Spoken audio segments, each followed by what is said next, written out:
How many discounts does USAA Auto Insurance offer? Too many to say here.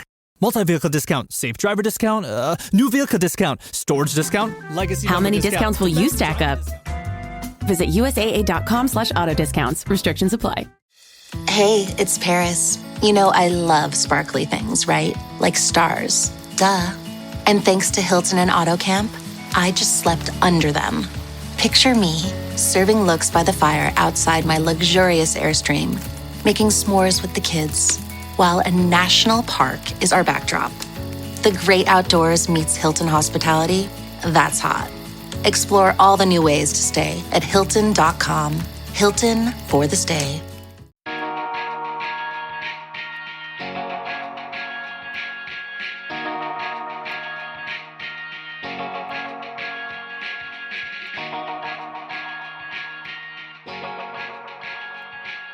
Hello, everyone. Welcome back to the Underrated Movie Podcast. This is a podcast where we discuss films that are underrated, underappreciated, and ones that have gone under the radar and passed most people by. I am your host, Derek McDuff. Today, we're going to be talking about the 1980 space opera Flash Gordon, but joining me today is another podcaster, John Champion of Roddenberry Entertainment. He hosts Mission Log and does a number of other Star Trek things for Roddenberry Entertainment. How's it going? Hey, good. I'm so glad to be here, Derek. And that's me. That's my recent claim to podcast fame is doing a bunch of stuff here at Roddenberry Entertainment. You of course are seeing me here at Roddenberry World Headquarters in our recording space. Yeah, it's very cool. It's very cool. Thank you. And prior to that, back when I lived in Chicago, I had co-launched a TV show that then became a podcast later called DVD Geeks. So we covered a lot of, big titles, but also under the radar titles, and really focused on like special features, behind the scenes content. So this whole thing has been in my wheelhouse for a long time.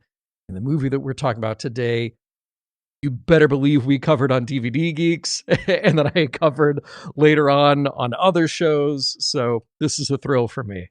Yeah, excited to hear you talk about it. A little behind the scenes for everybody. We met at WonderCon where we both had panels, and you had mentioned on your panel, you were like, yeah, any chance I get to talk about how underrated a movie Flash Gordon is on a podcast, I will take it. And I was like, you know what? I've got a pitch for you then. I love that. You came right up. It was like, speaking of underrated. It's so good. I was like, I got a pretty good match here. But yeah, so, with that, what do you love about this movie, and why do you think it is so underrated? Well, do you have 8 or 10 hours that we can talk about? You know what? I was thinking, though, before we started, that I feel like in 1980, when this movie came out, and probably for a good 20 years after that, I feel like Flash Gordon was criminally underrated. But then I think we happen to live in a golden time right now. As we are recording this, if people listen to us far in the future, we're recording this in early 2025.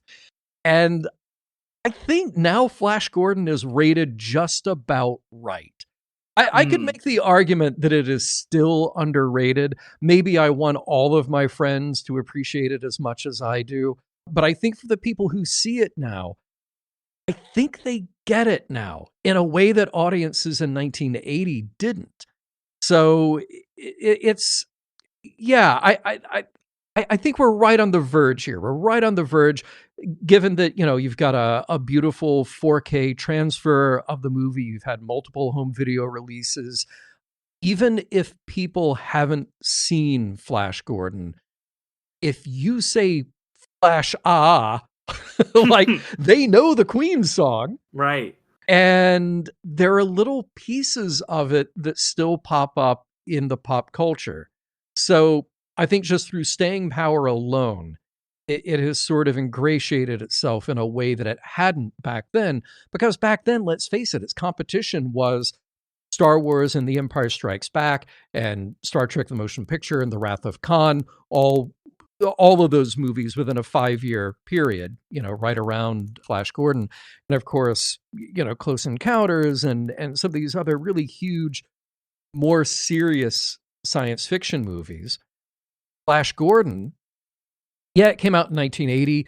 Yeah, it's got that amazing Queen soundtrack, but it firmly has a foot in late 1960s Italian comic book movie making.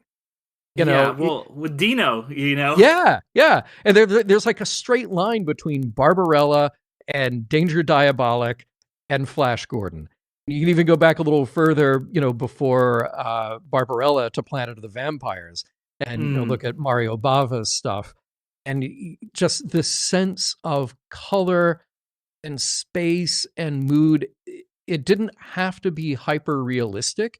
It just needed to be internally consistent. And this weird parallel universe where Flash Gordon takes place is oddly consistent. It makes no sense, but it is oddly consistent. And you just sort of feel at home in this very strange world. Yeah, absolutely. And I think you bring up a good point where you're saying that it's less underrated now than it was before. And that's always something I kind of talk about on this podcast is what is the journey of something from being underrated to being like a cult classic. Right. And I think this is kind of, gone on that whole journey where it was very, very underrated for a long time. People didn't quote unquote get it for a long time, I think. But over the years, it's really been reclaimed, and I think every cult classic starts as an underrated movie. I was watching some behind the scenes stuff, and the screenwriter, whose name I have in front of me. Is, Lorenzo Semple. Yeah. Yes, thank you. Yeah, he was talking about. He was like, "Oh yeah, it's a cult classic," and apparently the cult is people who don't want to spend money on movies, and I thought that was a really good line. But yeah, it's something I see, over and over and over again talking about the movies on this channel. Like the first movie I ever covered was Speed Racer. And, even in the past 5 years when I did that first episode, it feels like that movie has been reclaimed so much. And this is a very, very good example of something that really has gotten that appreciation.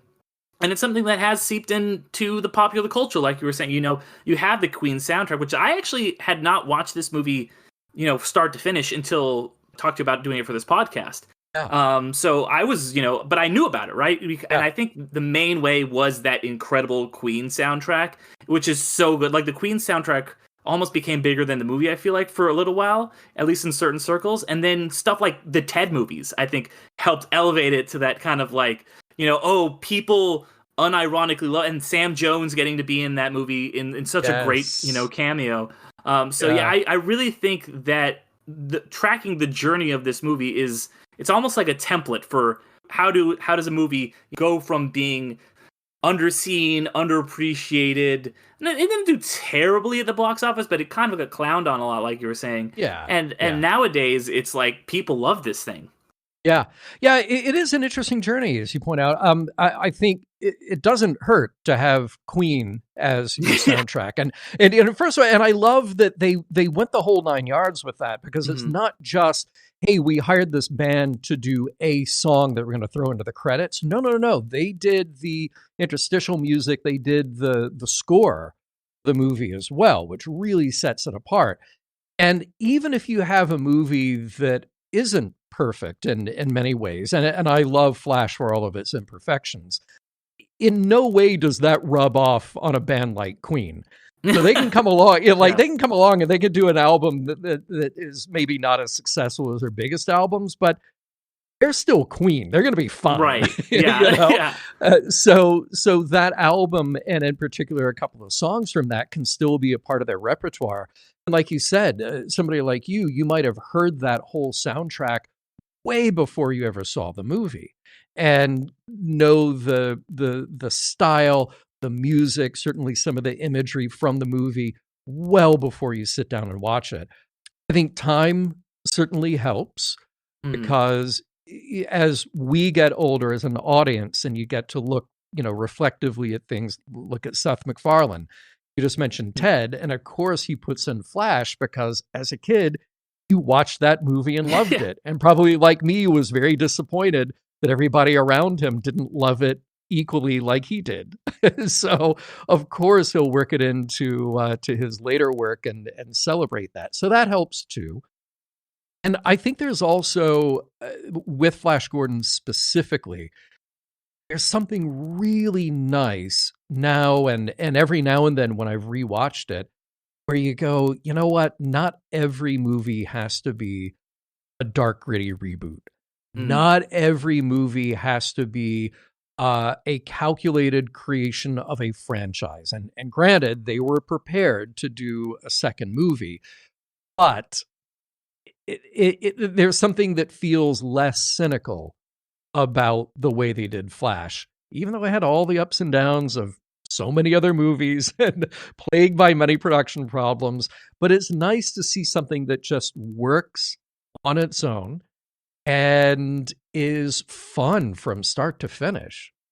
It's really a blast, and watching it, fun is the best way to describe it. It's one of those movies you're watching and you're like, I get why people at the time didn't get it, because it does have that kind of campiness to, like, because it's the same guy, who worked on Batman, like he did the Adam West Batman. So it's, same screenwriter, and it's like, that kind of campy, over the top ridiculousness, and when you have these great actors delivering these lines, it's kind of incredible. Like you have Topol, and he's just like, everybody knows him from like Fiddler on the Roof, and he's shouting out this like scientific gobbledygook, and he's like, oh, they tried to brainwash me, and he's doing his thing. And then you have like a pre-James Bond Timothy Dalton, and the line that got me the most was just this random throwaway little line, but it's when I know the one. I know the one. He's chained up. Next thing and he just goes, so tell me more about this Houdini. And I was just like, incredible. I was just laughing my ass off watching this movie. And it really captures, so it feels perfect because it is capturing that kind of like 70s cheesiness, the 60s, Italian. I love that you shouted out Planet of the Vampires, because I would have never made that connection. But I'm like, once you said it, I'm like, yes. And like Planet of the Vampires feels like, it's like the aesthetic and the style of this movie with the plot of Alien or Prometheus in it, Yes, yeah, absolutely. Yeah. Yeah. Well, the fact that you mentioned Lorenzo Simple, and I love that your line is my favorite line in this. Yeah, he wrote so much of Batman 66, and Batman 66 and Flash Gordon, I think they definitely can occupy the same shelf space. There's a little bit of a difference, though, which I think is cool. And you look at Batman from the 60s, and that is very much winking and nodding toward the audience. And it's, many times the characters are aware of the jokes. Batman is never aware of the joke, and Robin is never aware of the joke. They're so straight-laced, they're so square, right? But then you cut to Flash Gordon, and just, Timothy Dalton delivering a line like that, tell me more about this man, Houdini. Or Dale Arden, one of the other great lines, Dale in the pillow fight in Ming's bedchamber, and she's crying. I'm sorry, Aura, Princess Aura is crying. And Dale has to explain, you're feeling emotions. That's something that makes us better than you. Here's the thing. In the reality of the movie, these are totally sincere lines. These are completely informed character moments. They're not just selling the joke. Semple should very much have patted himself on the back for coming up with a clever line. But in the movie, the characters don't think these are clever lines. And that's part of what sells it, is they are so true to themselves, and they're not just going out of the way to tell the joke. The joke just happens. It is great. So like the writing of this is incredible, and also just like the design of this thing is phenomenal. Like the colors in this like, and the FX are a little bit dated, but at the same time you're like, this came out after Star Wars. Star Wars does look a little better than this. It's so it doesn't look as good, but it's more, I don't know, endearing, I guess, because it's just kind of cheesy and bright and bold and just doing its own thing. And I love that. What do you think of all that? Yeah, I think, they very cleverly tried to tread this line. So imagine they're making this movie 1978, 79 to come out in 1980. They're up against Star Wars. They're up against the promise of Empire Strikes Back coming out. You really can't compete with that. Mm-hmm. Now, famously, George Lucas wanted the rights to Flash Gordon and ended up making Star Wars because he didn't get the rights. Who had the rights? Dina De Laurentiis, right? But I think they made a very clever decision, which is, okay, Star Wars is this lived-in universe that is very gritty, very realistic. You can easily lose yourself in the reality of the space that they're in. I think with Flash, obviously the source material is the Alex Raymond comic from the 1930s and the Buster Crabbe serials that they started making in I can't remember if it was 36 or 38. It's interesting. Buck Rogers is the original space hero, science fiction space hero that predated Flash by just a little bit, but they started making the Flash Gordon serials right before the Buck Rogers serials, even though Buster Crabbe appeared in both of those. But those had a really distinct style. It's very Art Deco informed, 1938. Of course, it's going to look Art Deco. Very mechanical as well. And even though those are black and white, they're based on a very colorful comic book. So for the movie, which cleverly opens with a comic book montage of Alex Raymond's artwork, right? I think there's a nod to that in the effects. Like, we don't have to make the effects perfect. We just have to make them pretty. So you see things like War Rocket Ajax. You see things like Voltan's city, the kingdom of the Hawkmen. They're beautiful, but they look like MGM Universal Studios 1930s sculptural pieces in a way that the spaceships in Star Wars or Star Trek never did and never would, of course. Yeah, absolutely. And I love that you brought up the opening credits with that Art Deco comic book style as it's playing the Flash theme song by Queen. Like that sequence, that opening little montage of just it lets you know right up front the movie that you're in store for. It perfectly sets this tone, and it is so cool. It gets you in the vibe because they don't the first 10, 15 minutes whatever are set on Earth, other than the kind of brief little opening where you have Ming the Merciless just kind of I'm going to destroy everything, because this movie is it's definitely hey, we're just gonna get this exposition stuff out of the way and get you into space. We're gonna just get you up there on a rocket as quick as possible, and it doesn't really matter how. And interestingly, I guess I know that was more accurate to the comics than I would have thought. Looking back and reading about this a little bit, but I really appreciate that it was really a great tone setter and a great sequence all on its own. Yeah. What did you think about the plot of this movie and everything, and just the character dynamics? Yeah, it's interesting. They picked best of from the comics and from the serials. And there's so much content out there. Flash as a comic book ran for a very long time. Serials ran at least, I think it was 3 complete serials that they made. Later, there was a TV show in the 50s. So there's a lot of Flash Gordon content out there. Not to mention Big Little Books and all these other ancillary products. But they chose a lot of the best of, a lot of the more recognizable characters, like Prince Baron, like Princess Aura, like Voltan. Left out a few notable ones, but that's okay. You get the overall view of it. Naturally, you have to end, by the way, with the question mark on the end. Yes. Because you sort of can't have another Flash Gordon if you don't have Ming the Merciless. So there's got to be some hint. Somebody's got to grab that ring. Maybe his soul's in there or something. Exactly. Yeah. But I think they nailed all the right sequences, all the right moments to let you know who the characters are, but also ramp it up a bit. That again, this is 1979. They're shooting this.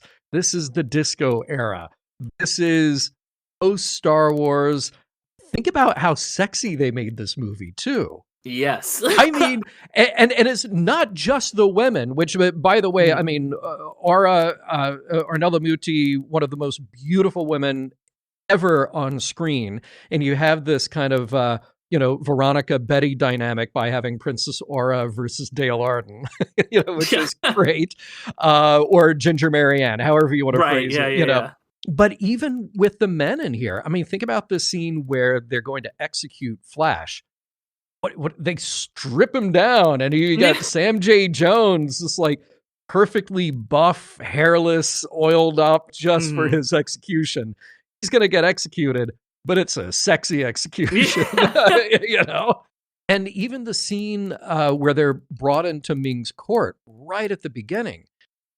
Yeah, the focus is on the three prisoners, and then the focus is on Ming and Aura with this showdown, but freeze frame a little bit and look around at the crowd. Oh my God. I mean, it's Studio 54 and beyond. It is all these aliens in like half their clothes, It looks gorgeous and sensual in a way that definitely is a nod to the adults in the audience, not just the kids in the audience, right? And then they let these things play out, again, sort of skirting the line between, all right, we're pushing the envelope a little bit, we're going to make it sexy, but we're also going to reel it back in. Because Flash's loyalty, of course, will be to Dale, and Dale's loyalty, of course, will be to Flash, no matter how much we push these characters, right? It's to end with the big reunion at the end, them coming together. But along the way, you have such fantastic, you're hit right on the head with these moments, but Flash winning over Baron, winning over Voltan. These are like there's such feel-good moments in the movie to me. That scene where Flash and Baron are fighting on the disc of doom in Voltan's kingdom. The music swells up. Flash reaches down. It's the handshake that is going to save the universe. I love that. There's not a part of me that can feel any sort of cynicism when I see a moment like that. Followed then, of course, Voltan's going to help out Flash, and the Hawkmen will come to the rescue. But even when Flash decides he's going to stay behind and crash Ajax into Mongo City, Voltan giving him the goodbye, slapping him on the back, we did a great job, and I respect you still. Please, people who watch this, don't feel like that is cynical or cheesy. Just take it for the moment of sincerity that it is, that these good values won over these people who had completely been lost under Ming's rule. There's something really refreshing and freeing about what they get to do now. Absolutely. And I think this is a movie that is just absolutely dripping with sincerity. I hate a cynical thing, and this feels like the furthest from that. Like, it feels so just genuine, Yeah. And especially Flash himself, he feels like almost like the closest comparison I could make is probably like the Chris Evans version of Captain America, especially in like that first Joe Johnston Captain America movie. Like he has those same kind of vibes, or he's going up against this evil, and he's like, even at the end, he's like flying a plane into a thing, and he's like, this is where I'm gonna crash, I'm gonna die. I was like, oh man. Right. So I love that you brought that up, because he, really did have that vibe. I love that he just wins everyone over with his personality. He's like, we can overcome tyranny. I think that is so great and so important. And I love the whole dynamic between him and Baron. The whole time watching, I was like, do I like Baron just because it's Timothy Dalton, or like, is he a bad guy? Am I supposed to like him? And I kind of felt the same way about the princess. I'm like, she seems kind of skeevy, but also, you know what? She seems okay. Like, I like her. And talking about, you brought up like, how sexy this movie. I was not expecting the movie to be this horny. Like, that was the one thing that I did not ever get from cultural osmosis, is this movie is so horny. To the point where, like, and obviously there's like the stuff, and it's equal opportunity horny, like you said. Like, there you see Sam Jones without a shirt, you see Timothy Dalton running around looking sexy, as well as the beautiful Italian woman that, of course, Dina was like, yes, put them in, or whatever. So it's coming from both sides, which is great. But there's also just like beyond just these beautiful people, there's also like a lot of double entendre going on in this movie. Like, yes. like when on the ship and she's like, use your fingers, and I'm just like, whoa, okay. Like, I did not expect any of that, and so I was like, okay, this movie, this is pretty cool. So good, so good. Yeah, and it's right at that right time. Again, when this movie was made, you're talking post-sexual revolution, pre-AIDS crisis. You're talking the period of Studio 54. You're talking the period of, it's so funny. I mentioned this on actually a parody episode of Mission Log that we did about the Love Boat. Okay. But we're trying to contextualize things, the time that they were shown. And the Love Boat comes along, and it's this very like squeaky clean, wholesome family show with these little romantic vignettes, right? But also really sexy for the adult audience who gets it. And I said to my co-host at the time, I was like, look, guys, you're talking about ABC running the show in prime time, a network that was also airing in prime time. It was I got the title right because I got it right on the Love Boat episode. It was Playboy's Roller Disco Pajama Party. And you're talking about a variety show, a singular, like a standalone special variety show with gorgeous women on roller skates and disco performances and comedy and what, like, this is just sort of baked into the pop culture, right? It's not like now where we're going to painfully analyze every transgression and every maybe poor choice, sometimes for good reason we do that.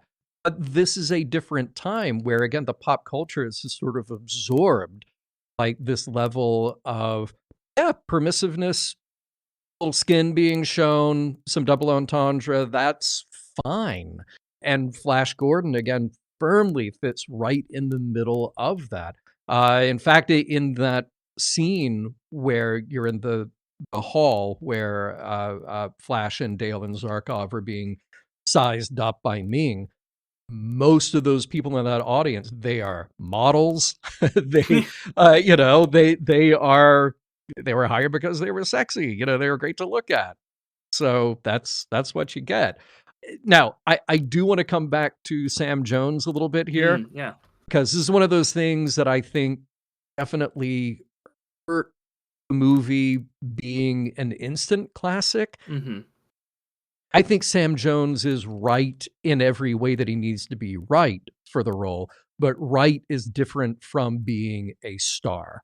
Yeah. And you may have read some of the same things that I did, that when they were trying to cast it, they had their sights set very high on major actors to fill this role. And it was people like, I can't remember if Kurt Russell's name was on the list or... I heard Kurt Russell and Arnold Schwarzenegger. Schwarzenegger, right. Yeah. Which, again, you would have to dub Schwarzenegger just like they dubbed Sam Jones.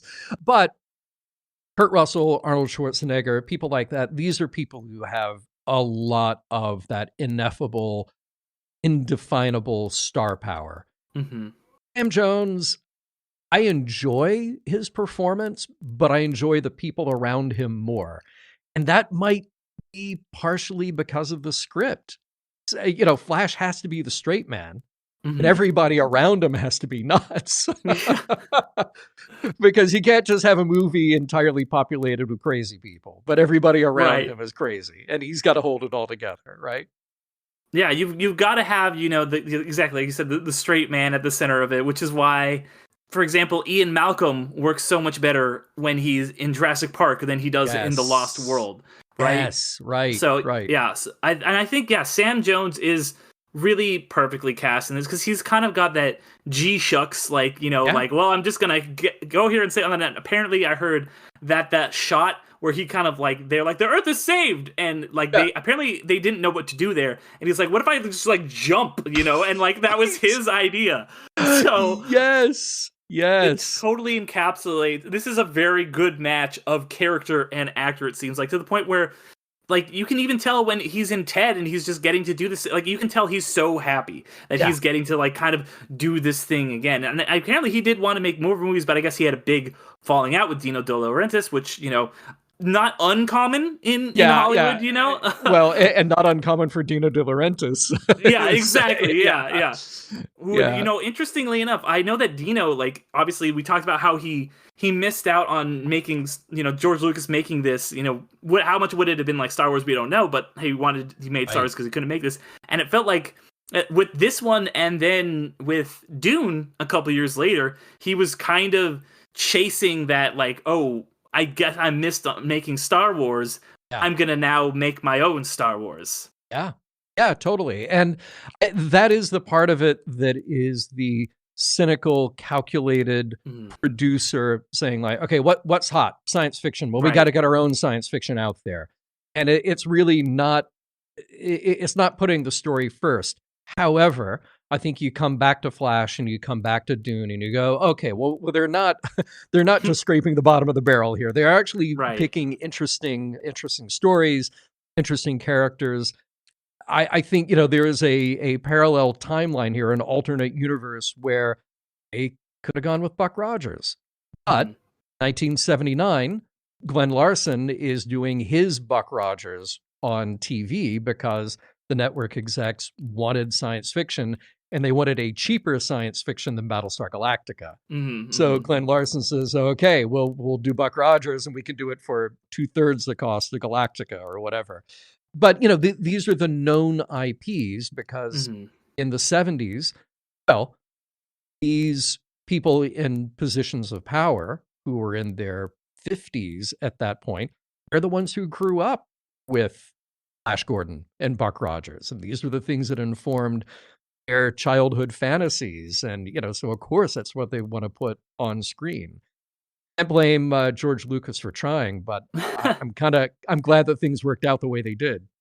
Yeah, no, and you have a real point about these things being like, oh, what did we grow up with now that we, you know, love them and we're making our own version? Like, you know, I just watched the new Final Destination movie, and it's wild thinking about the fact that the first one came out 25 years ago now.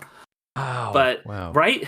But this new one, it's clearly was made by two people who grew up with this series and had so much love for it, and now, like, they're like, okay, cool, now we're getting a chance to make our own Final Destination. And it's interesting because like the same director team, they also made like the Kim Possible live action TV movie, so like it's clear that these guys have their, like, you know, these millennials who grew up with these properties, and like now they're like, now the keys are in our hands, you know. And you saw the same thing with Flash Gordon. It's the same reason why people nowadays, speaking of Star Wars, the prequels are a lot more beloved than they were 10, 15 years ago. People hated those movies. And I think the same thing is going to happen with the Star Wars sequels. Those movies are very hated now, but I think if you give it 15 years, the people who were 10 in 2015, like, they're going to love those movies. So I think that's the way Star Wars. Yeah, exactly. And so I think that, you see the same thing here. It reminds me a lot of another movie, maybe not in terms of like the nostalgia role, but like, you have this property that comes out, it's the biggest thing in the world, and then you have somebody else being like, okay, we've got some rights, how do we capitalize on this? And what I'm thinking of, after Avatar comes out, John Carter comes out, which is a movie that I unabashedly love. That's also based on this a lot of people who love that. And that's the same thing I think is happening. It's based on this pulpy kind of like action hero from around the same time as Flash Gordon, roughly speaking, maybe a little earlier. But then, you know, it bombs pretty hard when it comes out. You know, people don't like it, but I think now, like you said, a lot of people are starting to like that movie. I think, and that once again goes back to that. When does like over the years, slowly by drips and drabs, things go from being like a movie that people don't like to being something that's underrated to a cult classic to like, this is now just a beloved movie. Right. Yeah, and that's such an interesting journey that you're talking about, because it does take that time for an audience to grow into it, and the art doesn't change, but your perspective on that art changes all the time. We talk about that on Mission Log. You know, right now we're coming up on the end of Voyager, and that's the show that ended 2000 to 2001. So it's been 25 years. And seeing those shows originally when they came out, or, on a DVD rewatch, not long after it was off the air, maybe like 2008, 2010, somewhere around there, I was at a different place in my life then than I am now. And I can watch the same exact episode now that I thought was maybe not great, but unenjoyable. Oh, okay, this just is another part of the story. Then that I watch now and think, oh, wow, this is terrible. Why, why did they do this? Or conversely, like an episode we recorded just the other day, that I hadn't thought about it in a really deep way since I originally saw it. I remember it being a good dramatic piece. I got to watch it again and just go, oh, wow, no. This says so much. It covers so much ground.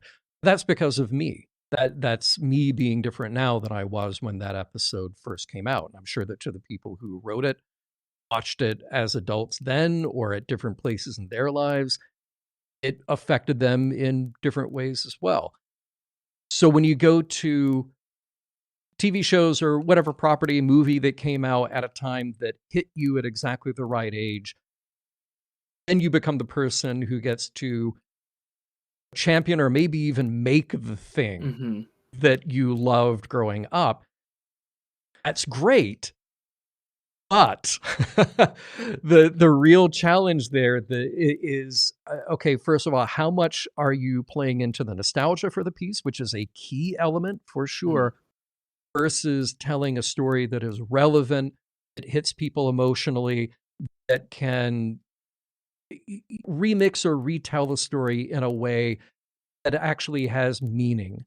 And unfortunately, I think there are so many times that maybe you and I both, I don't know if you feel this way too, but I'm let down because something is proposed to fill that need, and then I see it and it just doesn't. And you mentioned the Star Wars sequels, and I am not a fan of those movies, but you better believe I was there opening night of every one of those. And I don't know if I'm just chasing that feeling of being 5 years old again in a theater with a movie that's going to completely blow me away. I'm not that person anymore. So, is that too much of an expectation? Flash Gordon, what we're talking about now, back in 2005 or 6 or something like that, there was a US-Canadian co-production series of Flash Gordon that aired on the Sci-Fi Channel. It sucked. I mean, just straight up, it was horrible. It was science fiction done entirely by like middle management. That's what Ming felt like. And I remember being, again, so excited, like, wow, they're going to bring Flash Gordon back on TV. This is going to be great. I'll get my fix. I'll get my hit every week. And it was just a disaster. And I don't think it lasted more than 6 or 8 episodes. Maybe there are more that exist, but I don't think I remember getting through more than 2 or 3 of them. Then it was just gone. But yeah. I have to think that the people who made that even felt like Flash Gordon is this beloved property that has spanned generations. And here's this movie that came out, let's see if that was 2000, let's say 25 years ago from the perspective of the people making that TV show. Here's this thing that came out 25 years ago that we can make even better for a new audience. But then they completely miss the things that make this movie joyous and fun and exciting and a little weird and sexy and funny, and has all of those elements. And I'm not saying that you need to recreate somebody's work to make it valid or good, but you have to, on some level, edit from an artistic perspective. And I'm sorry for my rambling here, but this kind of goes back to what I was saying about Dino De Laurentiis, is that, you can have that cynical side of you that says, we just need to get a property out that fills the market need. But then if you put the right people in the right places, you actually come out with something that's kind of great and actually has a life beyond just the cynical box office cash grab. Is anyone out there? Another salesperson enduring the endless search. exhausting. If you want to get right to the right conversations, you need LinkedIn Sales Navigator. Whether you're looking for new leads or strengthening existing relationships at your top accounts, get right to the right conversations with LinkedIn Sales Navigator. Try LinkedIn Sales Navigator now with a free 60-day trial at linkedin.com/trial. That's linkedin.com/trial. Terms and conditions apply! My day kicks off with a refreshing Celsius energy drink, then straight to the gym. Pre-K pickup, back home to meal prep. Time for my fire station shift. One more Celsius, gotta keep the lights on. When the 3-alarm hits, I'm ready. Celsius. Live, fit, go. Grab a cold, refreshing Celsius at your local retailer or locate now at Celsius.com. Right. And I think that's a very, very good point because it's, whenever you have these things that are kind of built on nostalgia, whether they be remakes or reboots or legacy sequels, it's kind of like, okay, you have to respect the original and what made the original great, but you also have to have a reason for making a new thing. And I think Final Destination walked that line really well. Something I don't think, and I won't dwell on it too much because I talked about it in a recent episode, but like the live action Disney remakes are, they're ones that I think, do they justify their existence? Some of them are better than others. Right. But those feel like ones that are like, they're just kind of more of a cynical cash grab. But then you also have stuff like Top Gun Maverick, which is incredible. Like that's just a great movie because it takes all the stuff from the old Top Gun that people love. And honestly, I think, like if watching the first Top Gun as an adult, I was like, Maverick's kind of a lot better, it's really just taking all those things from the original and elevating them. And I think that for a generation, this was doing the same thing for Flash Gordon. It's taking these old serials, these old kind of adventure stories and updating them for a modern audience and doing things that they would like. They're making it colorful and sexy, things that they could not have done in the 30s, and now they're able to do those things in the 80s. So I think you have a very good point with that. I think it's the right level of homage. Okay, here are the comic strips, and they had this certain look and feel.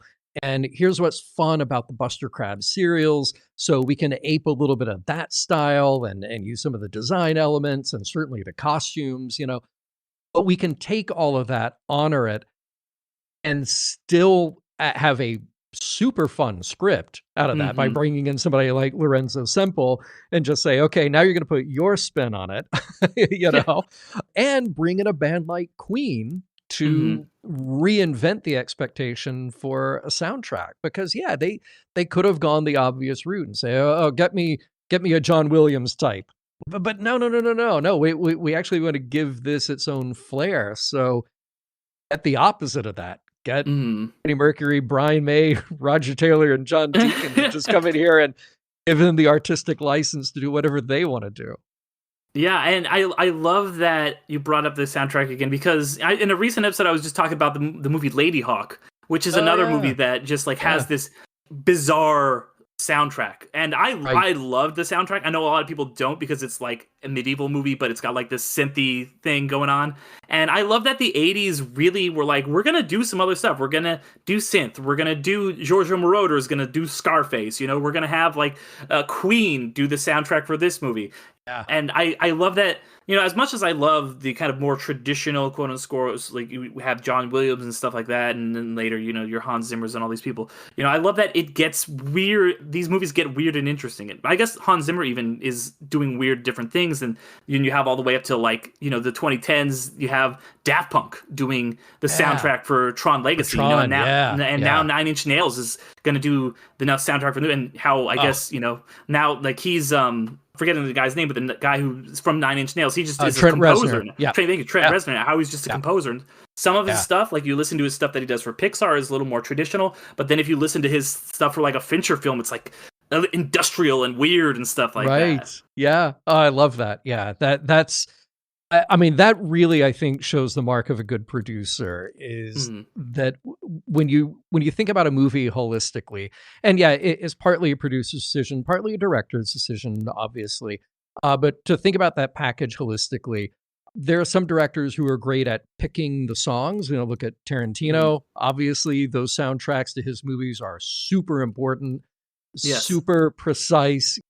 But when somebody can go out on a limb, and I remember I'm a huge fan of Jerry Goldsmith's score for Star Trek: The Motion Picture. I think this is one of the best soundtracks ever for a movie. I didn't know that much about Jerry Goldsmith. And somebody a long time ago, had pointed out that he did the soundtrack for the original Planet of the Apes. Yes, yes. And that soundtrack is, as this person pointed out to me, it is a modernist soundtrack. It's like you're using sort of the imagined version of, well, what would an ape created instrument sound like? And what are just the tones that we can create? Kind of, honestly, the way they did for Forbidden Planet. Totally different sound. But that's a movie that doesn't have a soundtrack. It has the tones that are created to just sort of fill in the landscape. And that really shows, like, I think, a super high-level artistic eye for what this movie not just looks like, what is the story we're trying to tell, but how can we enhance that with music as well? Again, we're talking about all these high-minded things, but we're coming back to Flash Gordon because he's got a rockin' soundtrack, Yeah, it really does. And you can always, like, obviously this is all done by Queen and stuff like that, but you can always tell when, oh, this is a soundtrack that was supposed to be a cool soundtrack. They just plugged in cool songs that, like, the one I always think of is the first Suicide Squad, where they're like, they're in New Orleans, House of the Rising Sun. Does it have anything to do with thematically? No. Compared to something like, I was way behind this. I finally got around to watching Almost Famous. And obviously, Cameron Crowe, who worked as a writer for Rolling Stone, he knows a thing or two about music, and he's putting in all these incredible songs that really fit the vibe of the movie and what the characters are going through. And, those are just, like, kind of picked out. This sound was created for this movie, so it works even better. Yeah. It's great. And I don't know. I'm a huge Queen fan anyway, separate of this movie. And I don't know if they particularly knew Flash Gordon or they were particularly fans of science fiction. I know that Brian May is an astrophysicist, and he definitely is sort of a nerd about things, technology, But they sort of nailed it with what this movie needed. It needed an action soundtrack. It needed something unique. And I love that piece. Oh, I forget what it's called, but it's this piece that is repeated a couple of times when they launch from Earth. They're all kind of unconscious in the ship. And there's this really ethereal, cool sounding bit of music that plays underneath that. And it's lovely. Like, it's absolutely beautiful. Cut to this very obvious theme that they created for Ming every time he's on the screen, and it really is almost like a throwback to a silent movie. It's like when the bad guy's on screen, you got to hear his theme. Right. And also, just speaking of Ming, Max von Sydow is so good in this movie. Like, I love it. Like, and there's some stuff I will say maybe a little dated with him being Ming, and like they don't do him too much in Yellowface, thankfully. Like, he doesn't have like a bad accent or anything, but like he's still he's so imposing and evil, and clearly he gets the movie and he is just having fun with it. Oh, he's remarkable in this. He's got such power and presence. And there are these little moments where they don't just make him the mustache twirling victim or villain, rather, never a victim. But like this scene where he comes into the bedchamber and he's starting to loosen up his robes, stuff like that. That is a very disturbing, powerful scene of him. But you're like, oh, wait a minute. This guy also takes his clothes off and apparently has sex with his concubines. Like, that's, this is a thing that most movie villains up to this point, like, you don't see a Bond villain doing that, Right. And there's another moment of Ming that I really love. So they're torturing Princess Aura. And they bring him in on this like holoscope thing, and he's standing there. He's like eating out of a bowl of peanuts or something, just like telling them to carry on the torture. He's so nonchalant about it. It's oh my God, he's so good. He knows when to chew the scenery and when to also like dial it back a little. So good. Yeah, absolutely. Yeah. Great stuff. Well, Mhm. any final thoughts before we kind of wrap up here on Flash Gordon? Oh man, I could just keep going and keep going and keep going. You know, shout out to, first of all the Hawkmen who had that tremendous weighty costume on, because I mean, I love that this movie is made in an analog era Yeah. where all the stuff that you see on screen you have to build. Yeah, they actually Yeah, made all that stuff, and it had to be practical, and it just looks fantastic because of that. Shout out to Richard O'Brien, who's one of the Arbor men, one of Prince Baron's men. Of course, he is the guy who created Rocky Horror Picture Show, and Okay, he's there that just checks being out. kind of be there being weird and creepy in Prince Baron's land. Love that weird swamp crab thing. Right. The scorpion Flash. stump Oh my child, the Russian roulette with God. a stump. Yeah. Well, wait. So you have the scorpion in the stump, which is great. And I love that somebody finally made a toy of that. So you can Oh, buy. that's cool. All right. So get this. You can buy a playset that's Flash and Baron and the stump and the actual creature, which we never saw on screen. We only saw its little stinger. Right. Yeah. And I think the toy is based on concept art of what that thing would have looked like if we'd seen it. Yeah. Fast forward a little bit, and you have that creepy, weird, giant crab monster living in the swamp. That swallows. Right? Okay. Oh my God. And even as a kid and now, like that just, it's all gooey and gray. And it felt like it was something out of Alien, you know, like it really like did. Almost like this vaginal monster coming out to scoop him out of the ground. It was creepy. Yeah. Yeah. Just creepy as hell. Costumes. This is such a well-designed movie. And I remember seeing this with my parents when it came out. And I remember hearing my mom talk about it to her friends and just saying, like, costumes are incredible. Like, they must have spent tens of millions of dollars on the costumes alone, because each one of them looks incredible. It all, though, comes down to the script. And clearly, Lorenzo Semple was having fun writing this. Clearly, the actors got it. And I think it does what a movie like this should. You can go through and you can pick out all the, I won't call them negatives, but all the imperfections. You can say, okay, Sam Jones doesn't have the star power, and yet he is right for the role.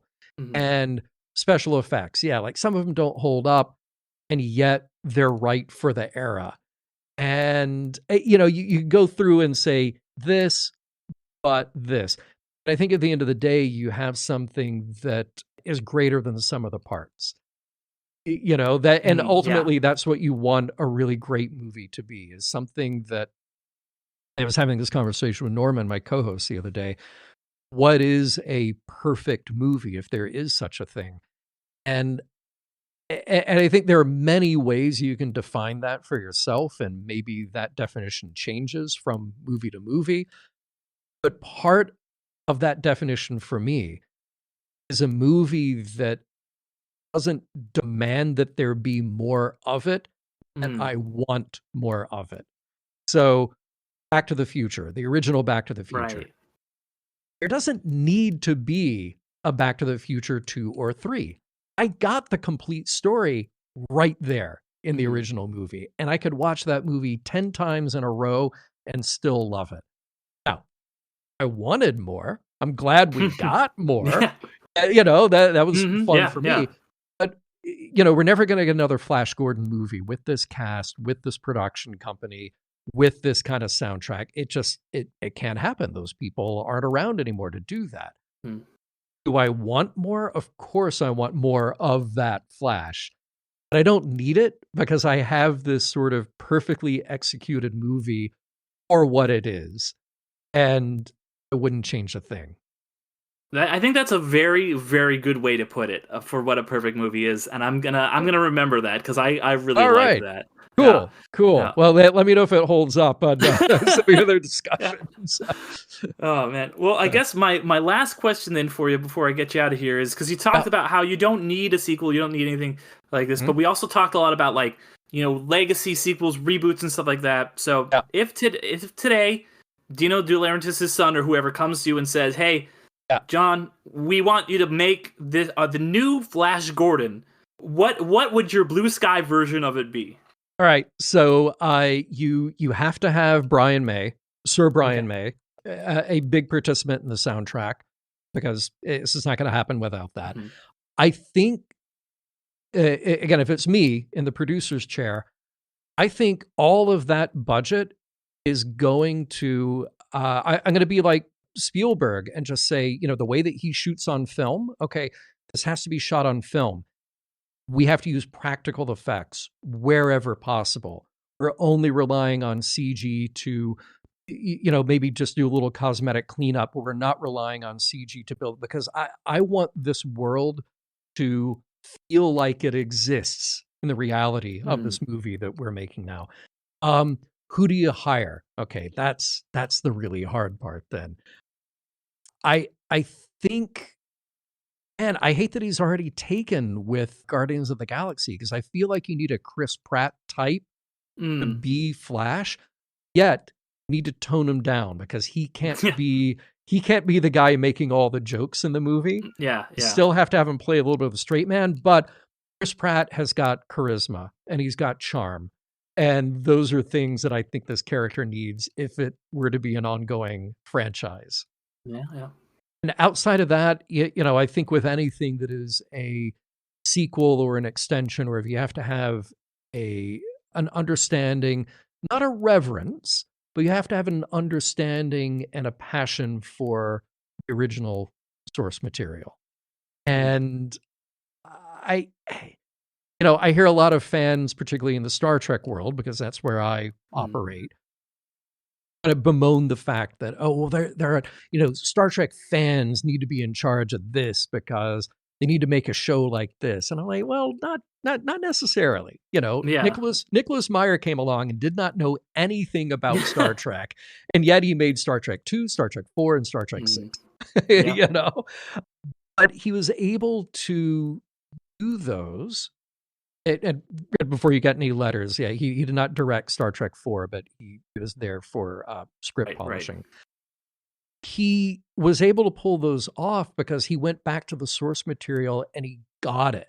And he got it on a level that he was able to connect it to Horatio Hornblower and connect it to Gene's ideas and ideals for these characters. He understood it on a gut level. That didn't mean just cramming it full of canon references and cramming it full of, you know, nods and winks to the audience. That's not what makes a great sequel or story extension. And I would want that for a new Flash Gordon. Go back to those original comic strips, go back to those original series, go back to the 1980 film. And you don't need to recreate that exactly, but you do need to sort of figure out what makes it tick and what makes it different from Star Wars and Star Trek and Buck Rogers and everything else. Right. Like, let it confidently occupy its own part of the sci-fi world. You know that feeling when someone shows up for you just when you need it most? That's what Uber is all about. Not just a ride or dinner at your door. It's how Uber helps you show up for the moments that matter. Because showing up can turn a tough day around or make a good one even better. Whatever it is, big or small, Uber is on the way. So you can be on yours. Uber, on our way. Hey, business owners, we know you know the importance of maximizing every dollar. With the Delta SkyMiles Reserve Business American Express card, you can make your expenses work just as hard as you. From afternoon coffee runs to stocking office supplies and even team dinners, you can earn miles on all your business expenses. Plus, you can earn 110,000 bonus miles for a limited time through July 16th. The Delta SkyMiles Reserve Business Card. If you travel, you know. Minimum spending requirements and terms apply. Offer ends 7/16/25. Yeah, I think that's really well put, and it reminds of, you know, what's happening with Star Wars right now, how, And he's made some good stuff, but Dave Filoni's Star Wars stuff is like, look at this thing from Star Wars, look at this thing from Star Wars. Yeah. And then you have Tony Gilroy, who's not really a Star Wars fan more than anybody else is, and he made arguably the greatest Star Wars thing since the 80s. Like, Andor is absolutely phenomenal. So I think, you're absolutely right with that. My favorite, I can't remember if it was in, was it Vanity Fair, or somebody did an article a couple years ago when season 1 of Andor was on. And either the headline or maybe the subhead was, best Star Wars is the one without the Force. yeah.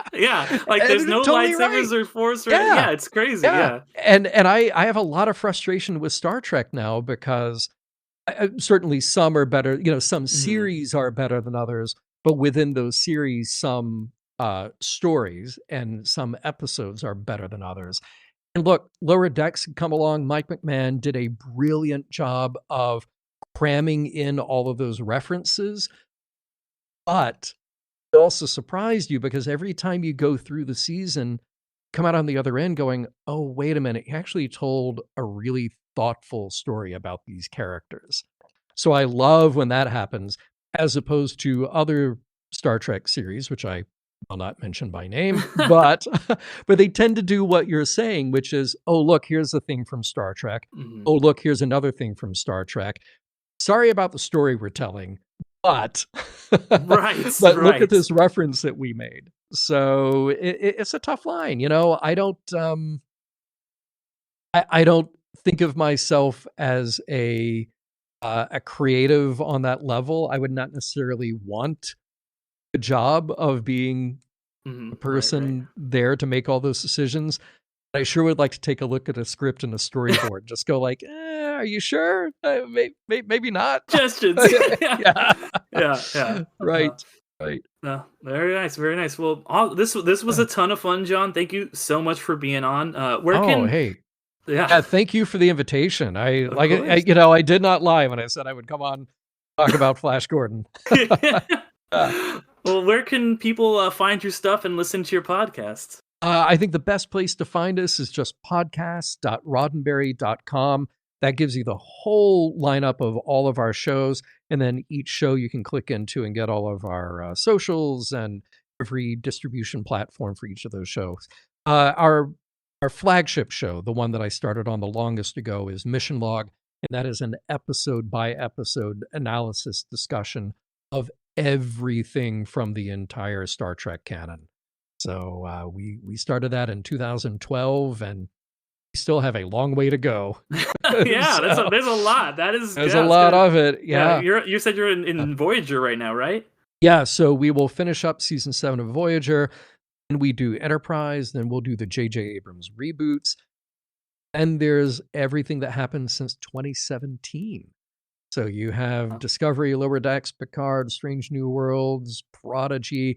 Now, we have done spin-off and live shows to cover those, but we haven't done the actual Mission Log coverage of those. So Rod told me the other day, it's like, I expect you to go back and cover those. So because Star Trek kind of tapers off for a second there, but then it comes back real strong. And then it comes back. And I feel like where we are right now, even if and when Star Trek will taper off again, and I feel like it'll come back again. Yeah. So, people love it, and it's it's one of those things like you were talking that people have this nostalgia for it and make it themselves and make great stuff. Yeah. Indeed. Yeah. But thank you, everybody out there.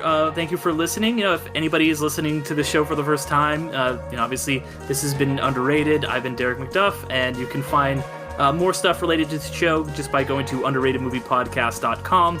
I have a Patreon where I do a bonus podcast, and you can get episodes early and ad-free there as well. Or, you don't want to do any of that, just give the show 5 stars. It really helps us out quite a bit. Do a couple other podcast things as well. Midnight Film Society with my buddy Damien, where we just talk about recently released stuff. I also do a podcast on Marvel called Infinity Stones and Dragon Bones, released infrequently whenever there's a new Marvel thing. So I have been busy with that one recently, but then it'll taper off again, I'm sure. Those are all a lot of fun. Yeah, but yeah, thank you one more time, John, for coming on, and thank you out there, everyone, for listening. Thank you.